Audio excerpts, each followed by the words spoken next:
on behalf of BDA California, we want to thank you for having the heart, and the courage to believe in this Cali team. As a little token of our gratitude, we want to give you this little gift to remind you that the Cali team knows that you always have heart. So. Oh, no way. So, oh my God. This is Iron Man's heart. Aw, thank you. That is, oh my God. That is so badass. And on behalf of all of us, it says, proof that Tony Stark has heart, because he does. Aw, thank you. So that way you remember all of us, this Cali team that appreciates everything that you do for us. So. My name is Brett DiNovi, founder and CEO of DiNovi & Associates. Why California? Well, to cut right to the chase, why California? Why build an organization out here? It was really all centered around Isaac. You know, I'd see him at different conferences, and there were so many times that I would pass Isaac in the lobby, and I would grab him. I'm like, so, you know, and I'd be very diplomatic. What I love about Isaac is he is diplomatic, and he's real cautious with his words, and he's very professional, everything opposite of me. So I could tell that he's a person with ethics and integrity and drive. My name is Isaac Bermudez. I'm currently the Chief Innovative Officer of Brett DiNovi & Associates. So this whole thing started probably about a year and a half before I even met Brett. I know BDA was marketing webinars that they were doing.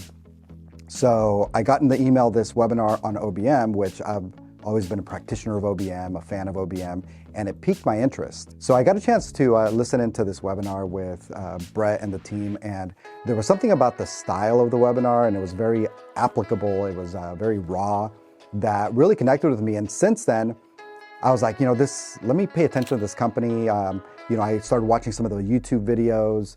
It was a year where CalABA had invited Brett to be an invited speaker. So I selfishly chose to introduce Brett, and I remember calling and setting up an appointment. And I remember at that conference, it's when he first said something about like, hey, you know, it'd be cool to be in California.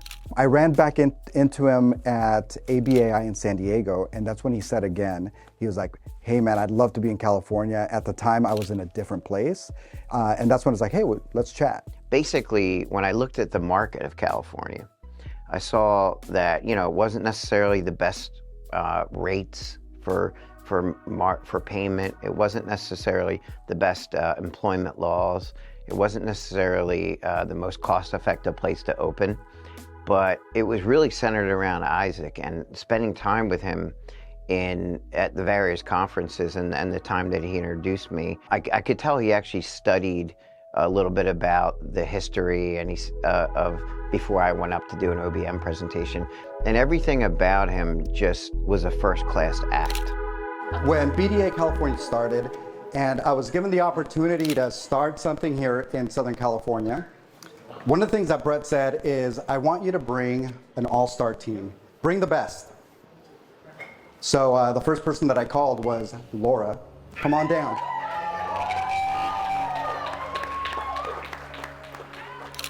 Simon Sinek had a little talk where he had a graph, you know, a y-axis and an x-axis, and talked about two things that are important qualities in a leader or a friend or a relationship. On the y-axis being a competency, like 0 through 10, and then on the x-axis being trust, 0 through 10. You know, you could have someone with a 10 in competency. They could crush it. They can be incredible at their craft. But then on the x-axis, they could be like a 2 on trust. They're not transparent. They're not honest. And those types of folks actually can be dangerous because they're smart and conniving, which is the opposite of where, you know, what's important to solve problems and help people. So we kind of took the leap, and in that time, he said something that I think was really instrumental to starting BDA California, and that was, I want you to find the best people and bring the best people. So I was like, okay, cool. And he was like, don't worry about making money. You have 2 years, just do great work, bring the best people, and let's make it happen. So That runway and the fact that he said, let's bring the best people, was something that I think was really instrumental to doing what we did. I felt like I was surrounded by really great people, and the chemistry that we had that I felt we could bring to building a company, I think was going to be really unique to building something special. My first conversation, I reached out to Laura and I said, hey Laura, I have an opportunity. Like, what do you think? Where are you at? And she jumped and she was like hell yeah, like wherever you're at, like that's like, let's do it. So she was on board, and she also had a strong network of staff that she had worked with and mentored. So then she kind of started reaching out to staff to see, who was open. And that's when, I got a phone call from Kylie and Chelsea. It's like, hey, I hear that you might be starting a project. I'd love to know more about it. Let's chat. So then we started chatting. And that's right around the time where they started taking the leap of faith.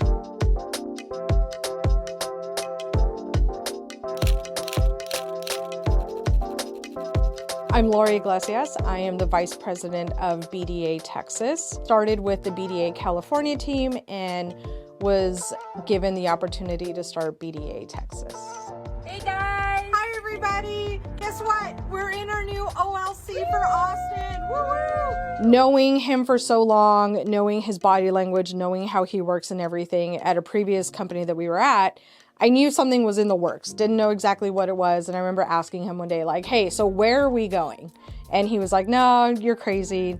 And then about a week later, I get a phone call and he says, hey, where are you? And I was in the Inland Empire, and he said, I'm in Huntington Beach with Brett. How quickly can you get here? So get in my car. About an hour and a half later, I traveled to the beach, and I get to meet Brett for the first time. And we just start talking about building BDA California, what that's going to look like. And Brett gave us the thumbs up to bring in this dream team.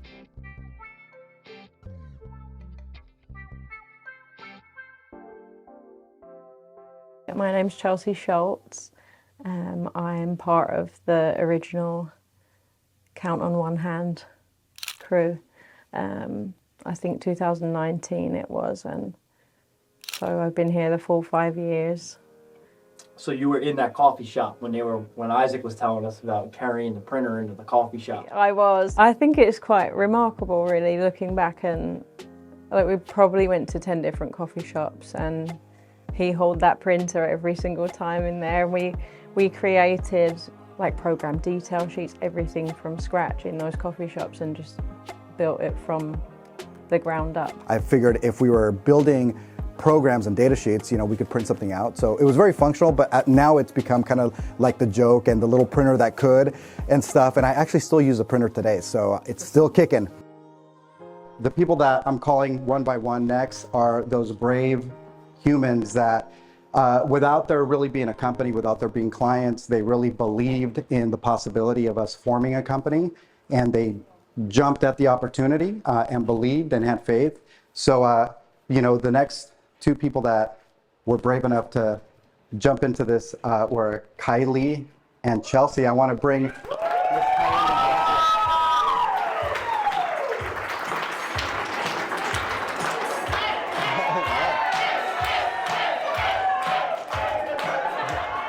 I'm Kylie Nicholas. I'm the Vice President of Clinical Operations, but I'm also the COV, which is the Curator of Vibes here at BDA. At the time, I was ready for a risk. Like, I wanted change. I was kind of bored. I felt stagnant where I was before. Knowing who I was stepping into the unknown with was very exciting to me. We fight hard, and we know how to argue, and we know how to get things done, and we know how to hold each other accountable, but we know how to support each other at the end of the day. My favorite part about my role is I get to interact with everyone in the company. I am not tied to a funding source. I'm not tied to admin. I get to work with our entire clinical team and our administrative team, which is the backbone of our company. And so where I sit, I get to pinpoint people within our company and elevate them and look at their skills and see where they would better be suited, both on the administrative side and on the clinical side. And so I get to kind of pull the two together and kind of help the team operate. Give me data, let me compartmentalize it, but then let me meet with people and talk with people, because I don't want to just sit behind a computer by myself. I want to be able to laugh with people. And I think that's why I make Isaac nervous, is because he never knows what's going to come out of my mouth.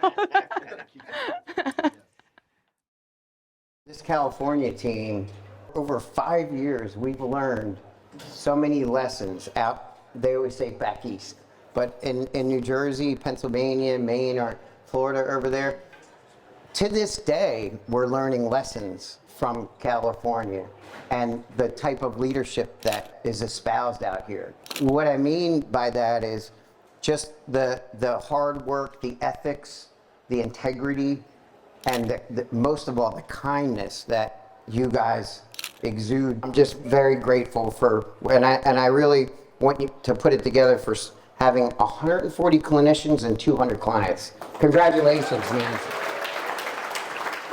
When COVID hit, it was, you know, if you remember, I mean, it was like blood in the streets. There was just economic carnage. Nobody knew what to do. It was really scary.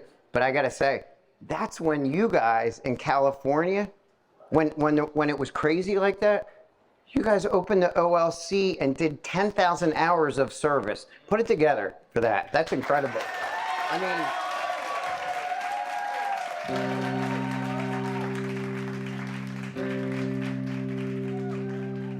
mean, one of the things that I told Isaac was that moments like this that are, you know, like almost like black swan events where everything happens to go wrong, they're opportunities. So we saw it as an opportunity. And for lack of a better word, like when there's blood in the streets and there's carnage and there's problems, it's an opportunity to help a lot of people.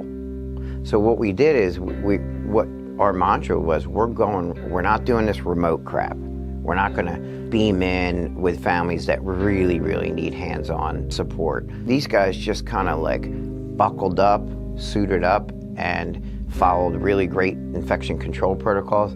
Just went out to homes and helped kids. And personally, I think that at that time, you know, there were some families that were at their wits' end, and kids, and we may have even saved lives by doing that. I don't think that we wanted to adopt the remote supervision. A lot of us believed that the kids and the families still needed us in person. So we limited things to one staff per family. BCBAs were allowed to do remote if they had to go see multiple kids within a day. I think everybody bought in that we still had a goal of making sure that our clients receive the services that they need. So everybody did what they did, and they grinded and they stayed healthy, and we went out, we saw the kids, and we grew our business by 3 times. One of the things that was unique is from the very beginning, Brett and the team was like, you got to get into school districts. And I was like, now you're talking about the highest hanging fruit. Like here in California, they don't just get you into school districts. You have to find a way in, and it's something that is very complicated here in California. It's not a slam dunk, but it was always like, get into the school district, get into the school district. I was like, okay, we'll do our best. My name is Kimberly Matatal. I'm the Associate Vice President of School Consultation. I oversee all of our school district contracts and partnerships, and that had always been a big priority for, like, from the East Coast, for us to basically develop those partnerships. And it's hard in California. School districts are really, the culture is to keep everything internal. We were able to take advantage of the staffing shortage that there was, and that's when school districts started needing staff pretty desperately. So we started reaching to our contacts, and we took advantage of we need staff. So then we started building relationships with school districts. I think one of the big reinforcers were that funding sources were calling us and saying, hey, we're hearing that you're still out there, you're providing services, we have more referrals for you. So the fact that we were still growing within a time when other companies, unfortunately, were having to lay off, I think that just proved that we were the best of the best. We've just reached a milestone in 2023 where we reached our 5-year mark. And as we were leading up to the 5-year mark, you know, we hadn't really had any holiday parties or any big celebrations of the achievements that we made. We had the OLC grand opening, which was really cool. But I really had my heart set on, at the 5-year, I want to have a big celebration because it's such a big milestone, not only for BDA California, but for any business to reach the 5-year mark. So I'm super excited about being able to have this celebration that we're having actually tonight at the Hilton in Costa Mesa. I can't wait to reconnect with with the California team. I think my heart will always be part of California, but I know that they support me in my journey, and I love that we are now able to reach out to the California team, and I know that should we need any support or whatever, they would be in Texas in a heartbeat. I am looking forward to people I haven't seen in a while, especially Laura. She's in Texas now. So when you're in the field, you might see your supervisor in mid-tiers, but you don't see everyone all together, and it's usually in a work setting, so it's just nice to see everyone outside of work. For me, like just celebrating like all that we have accomplished together. I think we all came together as a group of leaders wanting to handpick leaders that were like the leaders we didn't have when we were like young in this field. And we all worked really hard to do that and made a lot of sacrifices to make sure that we put that, like poured into our staff, into our teams the way that we wanted to be poured into. Honestly, we've hustled so hard. I feel like we've done so much work building up a team, putting people on a team that are just amazing. I've been here seeing someone who's decided they wanted to pursue their BCBA, started their program. Now they are BCBAs and they're crushing it. And going through COVID and all, I just feel like we've had a steep battle, and the people that I've been able to do that alongside, I've been able to reap the reward of seeing them be at the top of their game now. So tonight it's just like, put the databases aside, put the things aside, and let me just be with the people that are honestly the ones crushing it. And I just want to celebrate with everybody that we did it, and we have really amazing teams, we have really amazing staff, and we have developed that culture, and our teams do feel really supported and happy and empowered, and that's exactly what we wanted and why we came here. Everything from our clinical associates who have the relationships with our kids and parents, all the way to our HR team who has to keep things tight on the back end. We all get to just like not for a day and just be together. That's what I'm excited about. We're going to be celebrating the people that make BDA California who they are, which is the staff. So, you know, it's going to be important for me for everybody to feel celebrated, because it's because of them that we're able to do this. So I'm excited. I'm excited to celebrate and to have reached this 5-year mark, and I look forward to celebrating year number 10. So I'm not need to list by name, but I promise you that each and every one of us does everything that we do on a daily basis because of you. If you ever think that you're forgotten, you're not forgotten. I literally, every week, I go through a slide deck that Min helps prepare to just look at your faces and remind me that we do what we do because of the work that you do. You're truly the heart and soul, and if there's ever a thought that you're forgotten, you're not forgotten. We appreciate every single thing that you do. And if you ever need anything, I know this team behind me, myself, has your back. It's just a matter of communicating and letting us know what you need, and I promise you, we're there to support you. But I don't ever want you to think that you feel forgotten, that you're out there, because we do what we do because of you. So I want you all to come up, and we're gonna take a group picture. Come on up, everybody, all the CAs. You know, being out here a few years ago when they had a celebration, and then coming out now and seeing that they're serving almost 200 learners with over 140, 150 clinicians from where we were, it's so gratifying knowing that the ripple effect for every single person they're hiring and training, the number of kids that they're helping, and providing opportunities for people to actually have opportunities for promotions. Coming out here and seeing that the growth being 3 times that, and the camaraderie that goes on here. You walk into the OLC in Orange County, California, the vibes there, and then when they're all together, it culminates, and I just can't wait to see everyone together, building that spirit and continuing.